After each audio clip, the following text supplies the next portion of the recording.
Professor Jeff Wilson and Dr. Claire Kelly. Claire, you're here. Thank you very much.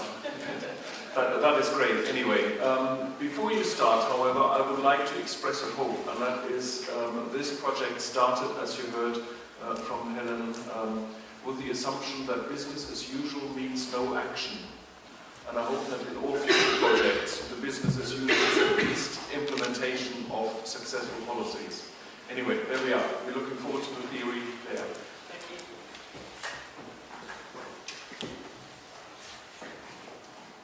Okay, so what I'm going to do is just to give a very brief recap of some of the key points that Helen's given, just that are relevant to the theory, because it's quite complex, it's in very technical language, and I think for a lot of you that may have been a little bit detailed. So I'm just going to go slowly through the first part to give you the key things that are important for us when developing the theory.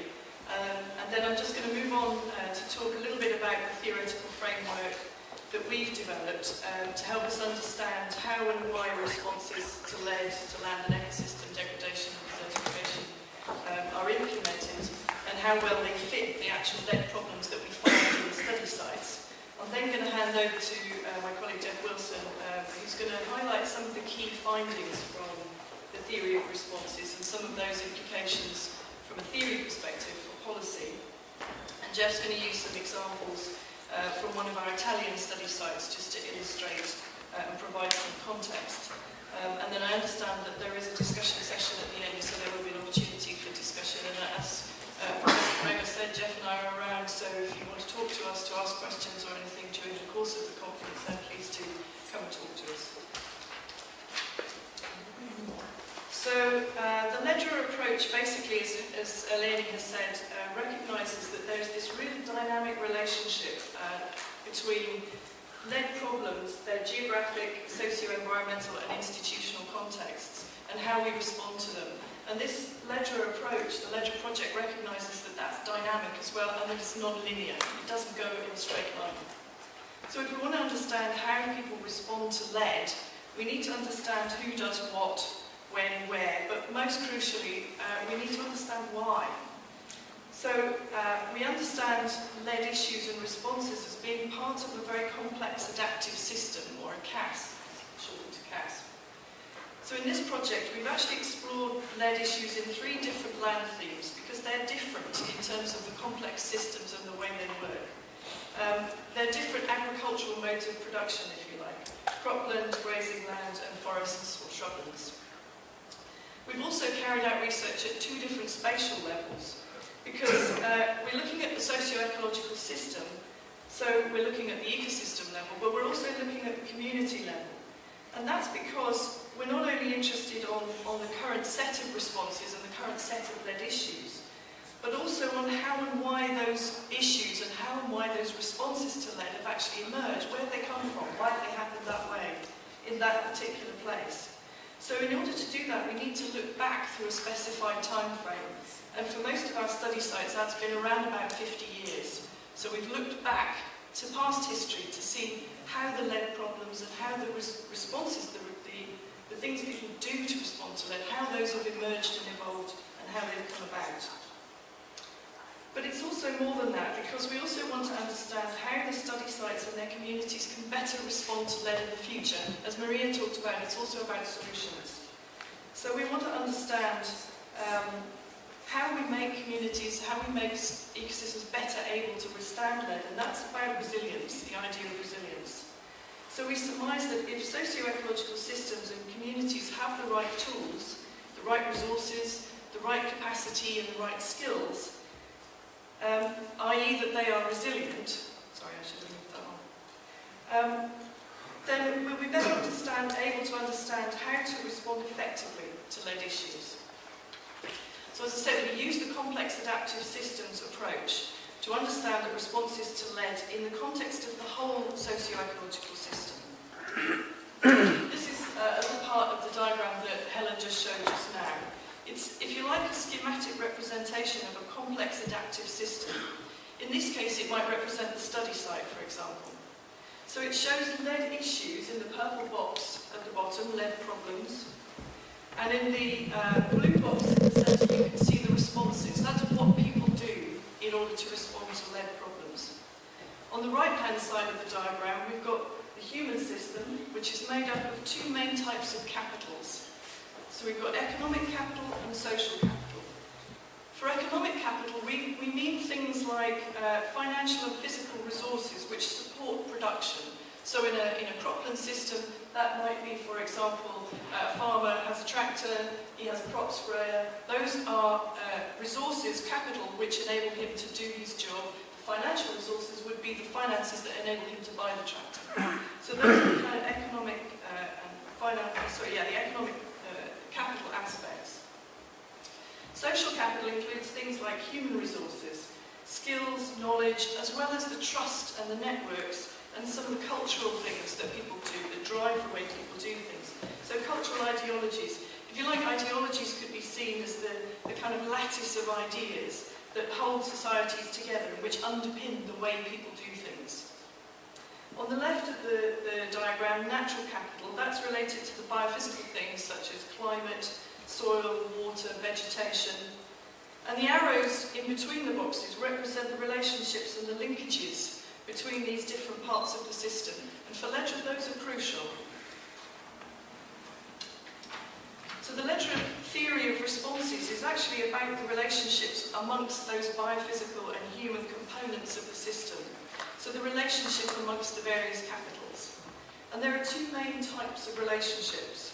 Resource use, which is the way that natural capital, for example, is used by humans in a specific study site context.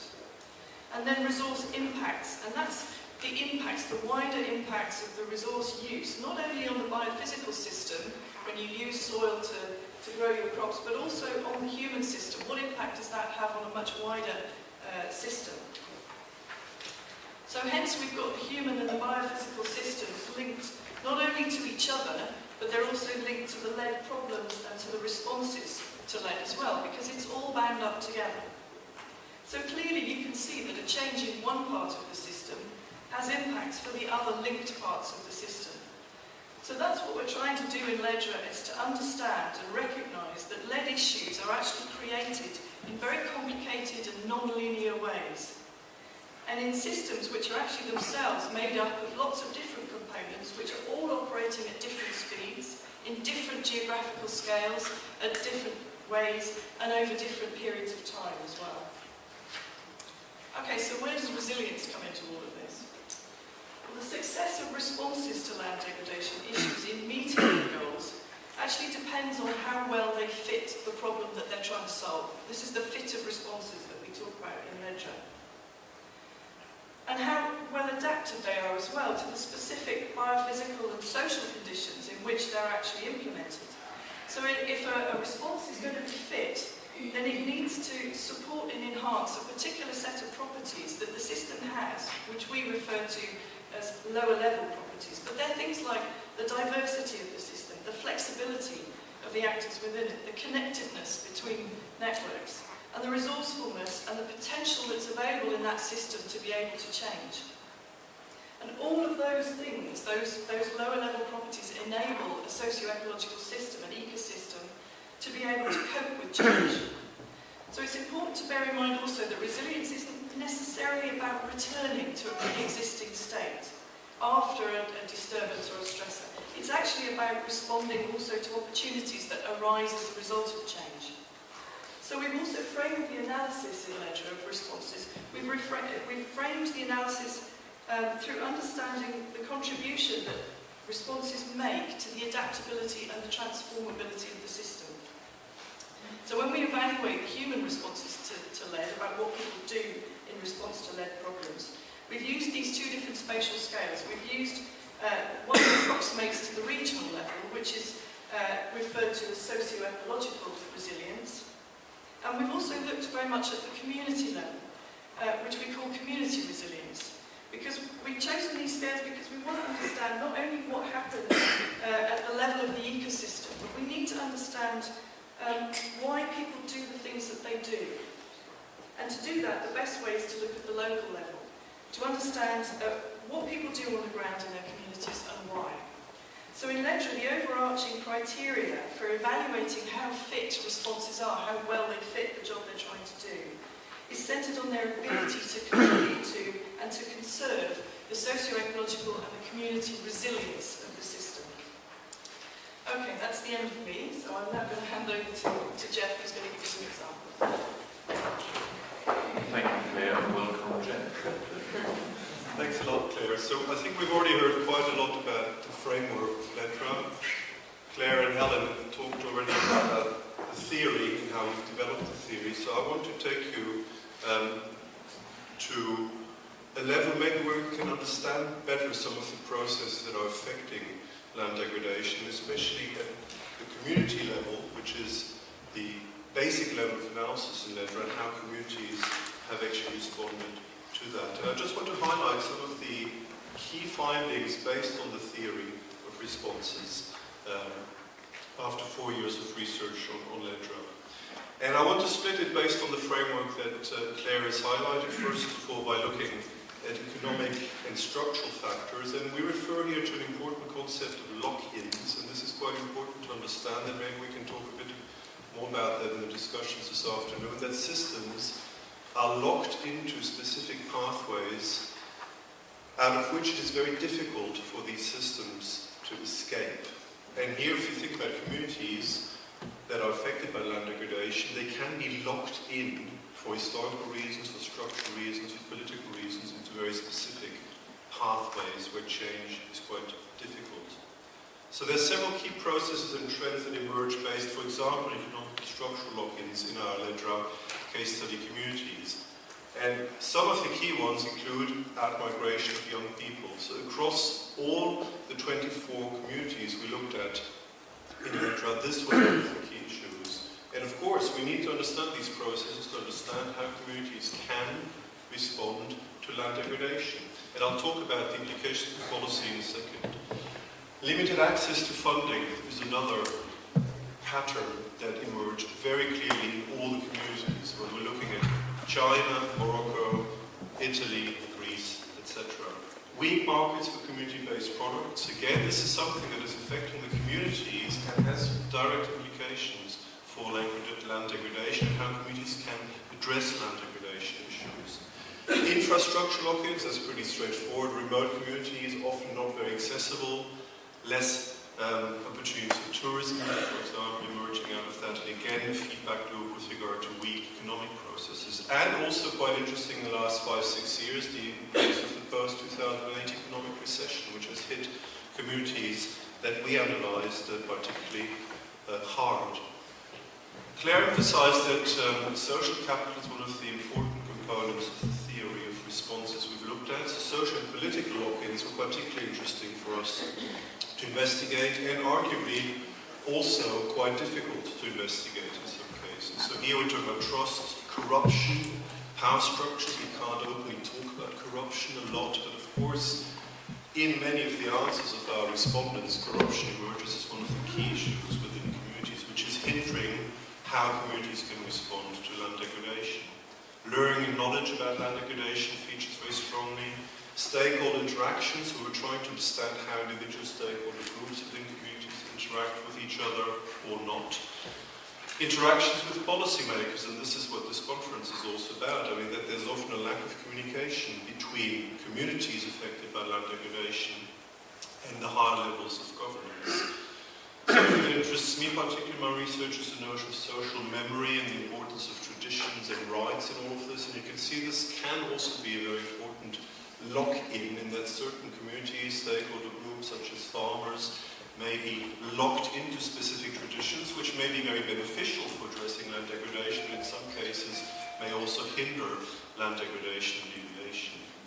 Psychological conservatism, very often we're talking about conservative communities with a small c, where very often, as we already heard, no action is seen as the first solution, which very often, of course, means that land degradation issues are not addressed. Cultural resistance and inertia would also be part of that. So in the context of this conference, I mean, what implications then has this got for policy making and policy makers? So very briefly, just was highlighting, linking these issues with, I think, some of the things that LandRice highlighted that needs to be done. So out-migration of young people, we have to find policies that addresses that. And I think there is not enough discussion at any of the scales we're analysing about that. Loss of skills, ruptures in social memory, land abandonment is an outcome of all of that. Policies need to directly tackle the issue of the loss of young people, other people, loss of skills within these communities. As I mentioned, weak markets for community-based products is a huge issue. There are few incentives to cultivate local crops, plants that may help alleviate land degradation. Again, policies could target this much more. We've got some policies, and we'll hear a bit more about that from Ruta later. Agri-environmental policy has been analysed in various EU projects, and the implications of agri-environmental policy for land degradation has also been part of the previous mid-action project funded by the European Union.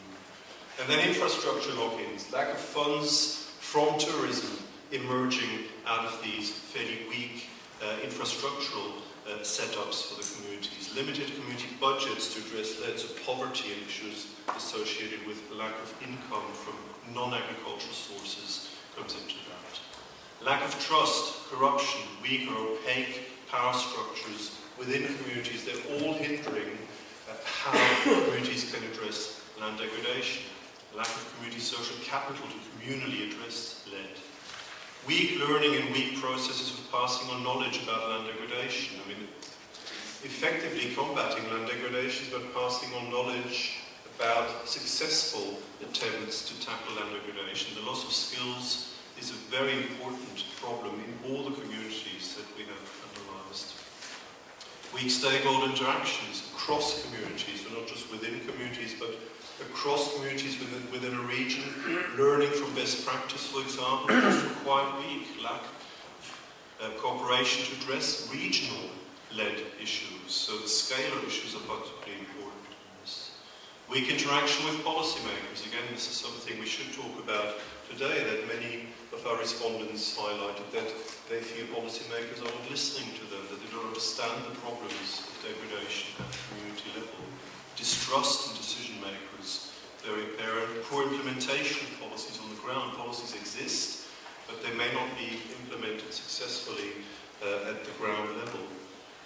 Weak social memory and traditions, loss of skills, ability to address their problems. Yet again, we lose this continuity that we may have had in the past, and some of the communities we've analysed because of the changes also linked to globalisation.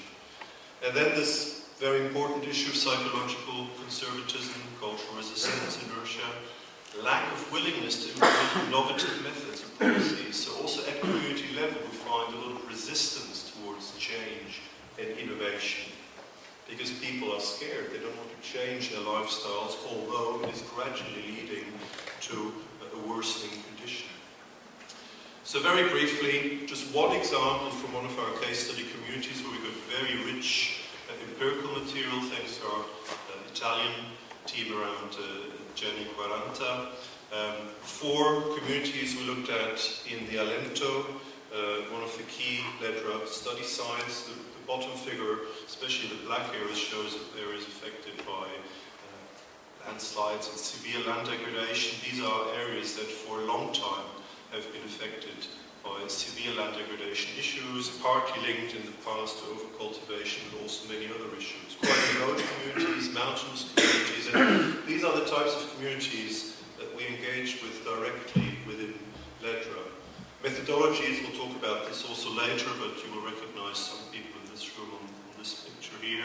Stakeholder workshops where different types of stakeholders come together, sit together to talk about land degradation issues, involving both local and regional stakeholders. And this is often where the most productive discussions take place, where solutions and possible solutions are being discussed.